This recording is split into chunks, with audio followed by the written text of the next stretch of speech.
Prashanth Neil, Prabhas இவங்களுடைய கூட்டணியில மிக பிரம்மாண்டமா உருவாயிருந்த படம் தான் சலார்.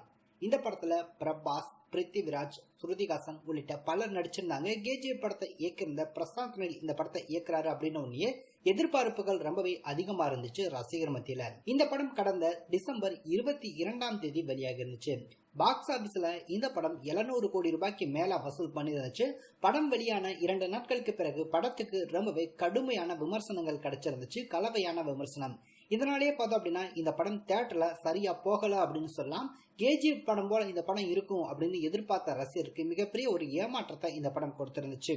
அதே வேளையில இந்த ஒரு சலார் படம் எப்போது ஓடிடில ரிலீஸ் ஆகும் அப்படின்ற மாதிரி எதிர்பார்க்கப்பட்டுச்சு. அதே மாதிரி சலார் படத்தை முன்கூட்டியே ரிலீஸ் பண்ணதுக்கான வேலைகள்ல பட டீம் இறங்கி இருந்தாங்க. அது எல்லாமே கடைசியில பார்த்தோம் அப்படின்னா முடிவு பெறாம போயிருந்துச்சு. அதே வேளையில தற்போது சலார் படம் வந்து 1 மாதம் ஆகுறதுக்கு முன்னாடியே இந்த படத்தை இன்னைக்கு நைட்டு ஓடிடில ரிலீஸ் பண்ண போறதா அதிகாரப்பூர்வமா அனௌன்ஸ்மெண்ட் பண்ணிருக்காங்க. இந்த படத்தை கடந்த ஜனவரி 12 ரிலீஸ் பண்றதுக்கான பேச்சுவார்த்தைகள் நடந்துச்சு. அது எல்லாமே ஃபெயிலியர் ஆயிருந்துச்சு. அதே வேளையில தான் இந்த படத்தை இன்னைக்கு நைட்டு நெட்ஃபிளிக்ஸ்ல தமிழ், தெலுங்கு, கன்னடம், மலையாளம் ஆகிய 4 மொழிகளுக்காக இந்த படம் இன்னைக்கு நைட்டு ஸ்ட்ரீம் ஆகும் அப்படின்றத நெட்ஃபிளிக்ஸ் நிறுவனம் அதிகாரப்பூர்வமா அனௌன்ஸ்மெண்ட் பண்ணிருக்காங்க. இந்த படத்தை தியேட்டர்ல பார்க்க மிஸ் பண்ணிருந்தீங்க அப்படின்னா கண்டிப்பா ஓடிடில பார்த்து என்ஜாய் பண்ணுங்க.